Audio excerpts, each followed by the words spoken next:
মানে তো এটাই বাচ্চারা দেখো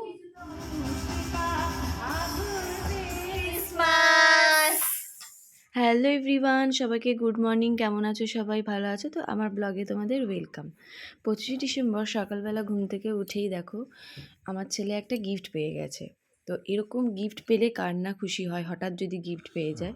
তো স্যান্টা ক্লজ এসে তাকে গিফট দিয়ে গেছে। আর প্রত্যেকটা বাচ্চাদেরই একটা মনোভাব যে আগের দিন রাত্রেবেলায় স্যান্টা দাদু এসে মাথার সামনে তার টুপি করে এসে গিফটটা রেখে যাবে।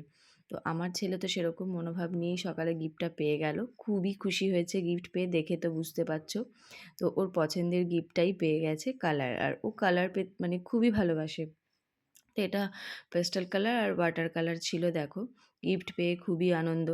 তারপরে আমি 25শে ডিসেম্বর কেক খাবো না, এটা তো হতে পারে না। তো মিও আমোরে থেকে কেক নিয়ে চলে এসেছিলাম। আর সবথেকে বড় কথা জানো, মিও আমোরে একটা ফ্রুট কেকের সঙ্গে এই টয়টা দিচ্ছে।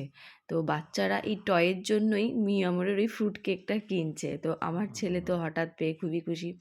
ছোট জিনিস হলেও তো বাচ্চারা এত খুশি হবে। একটা চরকি টাইপের ছিল আর একটা বাঁশি টাইপের ছিল। তো বলছে মা দেখো কি সুন্দর। তো দেখো, আর এই যে মা ছেলে মিলে কেক নিয়ে বসে পড়েছি খেতে 25শে ডিসেম্বর উপলক্ষে। তারপরে সন্ধ্যাবেলা একটু বেরিয়ে পড়েছিলাম সেজেগুজে। আমার বাড়ির থেকে একটু দূরে একটা চার্চ ছিল বরানগরে। তো খুবই সুন্দর চার্চটাকে সাজিয়েছিল।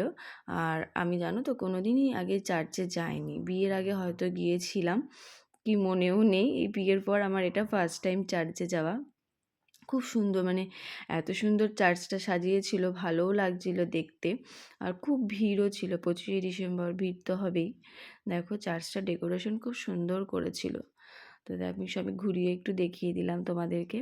তোমরা হয়তো 25শে ডিসেম্বরে অনেকেই চার্চে গেছো। আর এই যে চার্চের বাইরেটা এরকম লাইটিং দিয়ে সাজিয়েছিল, কত লোক দেখো, সবাই ফটো তুলছে, ঘুরছে। আর বাড়ির আমার পাশেই একদম একটা মেলা বসেছিল, ফুড ফেস্টিভ্যাল, আহারে বাহারে। আর ওখানে খুব বড় প্রোগ্রামও হচ্ছিল, নাচ গান খুব ভালো লাগছিল। যে দেখো খুব সুন্দর গান করছিল জানো তো। আমি আর অনেক রকমের খাবারের স্টল। আর ফুড ফেস্টিভ্যাল তো খাবার তো থাকবেই বলো। কত রকমের ফ্রাই দেখো এখানে, ভেটকির ফ্রাই, ভেটকির পকোড়া, বাটার ফ্রাই, গন্ধরাজি, কবিরাজি, নানান রকমের খাবার নিয়ে বসে আছে। আর সবথেকে বড় কথা, দাদা বৌদির বিরিয়ানিরও স্টল এসেছিল, অনেক রকম খাবার। তো আমরাও ট্রাই করে নিলাম কিছু খাবার। তো দেখো আমি আর ছেলে মিলে খাচ্ছি। আর প্রোগ্রামও দেখছি খুব সুন্দর প্রোগ্রামটা হচ্ছিল, না গানগুলো দারুণ করছিল। তো তোমাদের শোনাতে পারলাম না, কপিরাইট চলে আসবে বলে। এই দেখো মেলাটা একটু ঘুরিয়ে দেখিয়ে দিলাম। তো ততক্ষণে আমরাও মেলাটা ঘুরি। তো ব্লগটা আর বাড়ালাম না বেশি, এখানেই শেষ করলাম। ভালো থাকবেন, ভালো লাগলে লাইক করবেন। আবার অন্য একটা ব্লগে খুব শিগগিরই দেখা হবে। টাটা।